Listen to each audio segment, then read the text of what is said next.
Hi guys, so we're at Suzuka for the Group 3 cars in the wet, so it's a quick video with some tips.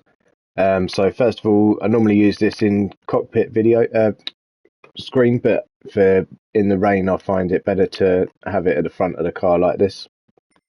So let's just get the display all info.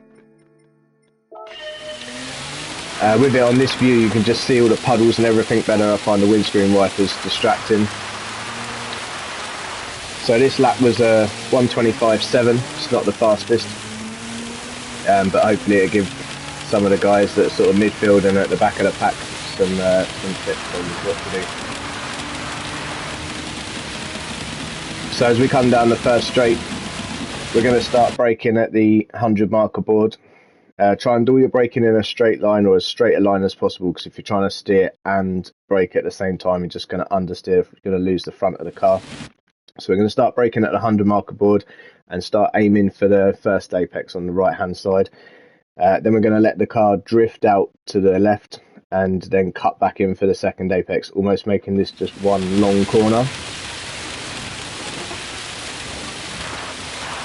Went a little bit too wide on that one. Straight into third. We're going to shift up through the gears a lot quicker than you would in the dry, just to stop the back end from spinning.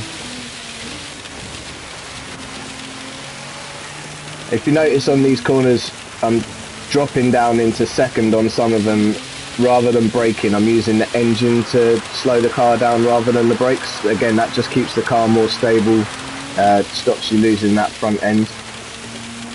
So this long sweeping bend to the left now, you can't go flat on the accelerator on here. If you look at my inputs at the bottom of my accelerator and my brake, the inputs are very gentle. I never brake 100%. It's always like 50 to 75%, and I'm feathering the throttle around all of the corners, otherwise you're just going to spin out. So up through the gears early, just to stop the back end from spinning up. So for this corner again, we started braking at the 100 marker board. We're going to shift down to second to bring the front of the car in at the apex. And then straight into third, quick blip on the throttle for the next corner. So down into second, up into third, quick bit of acceleration, down into first for this one, and then straight into second, and then straight into third as soon as it starts slipping. It's better to change up a gear and get the traction down than let the traction control limit the engine power. You're gonna gain a lot more time if you just shift up a gear.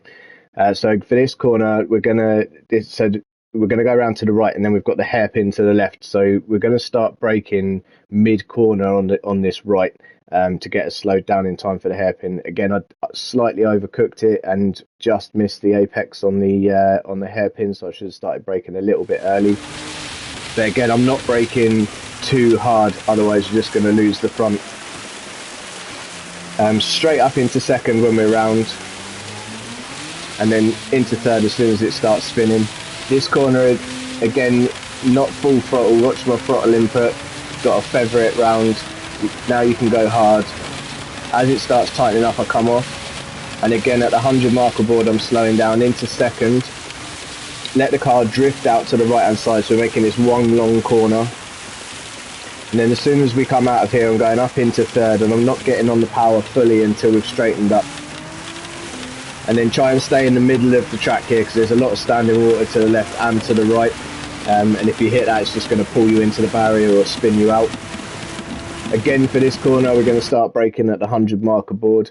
We're going to shift down to third for the apex, then straight up into fourth, a little bit of acceleration, and then once it starts to straighten up, we can get full on the accelerator again. A little bit of a slide. For this corner again, this corner we're braking between the 150 and the 100 board. We're going to shift down to first. You can cut the curb quite a lot on the right hand side. And then we're going to do a little blip of the accelerator between this corner and the next one, and then off to bring the front of the car back in again. Again, this corner, this is probably the one that was catching me out the most, because the back end just wants to overtake you continuously around here. So I go up through the gears really quickly, and I'm not full on the power until I get to just past the pit entry. So into fourth, and then when we're about here, where you've got the black and white stripy bollard, you can just about start to see the start finish line. Then you can get on the power and try and straighten the corner out a little bit. A little bit of a twitch there, and there we go, 125.7. So I hope that helps you guys a little bit. It's probably going to be no use to all of the guys that are really quick anyway, but hopefully it's a bit of a help for some of the guys sort of mid pack to the back of the pack. Cheers guys, and good luck on Thursday.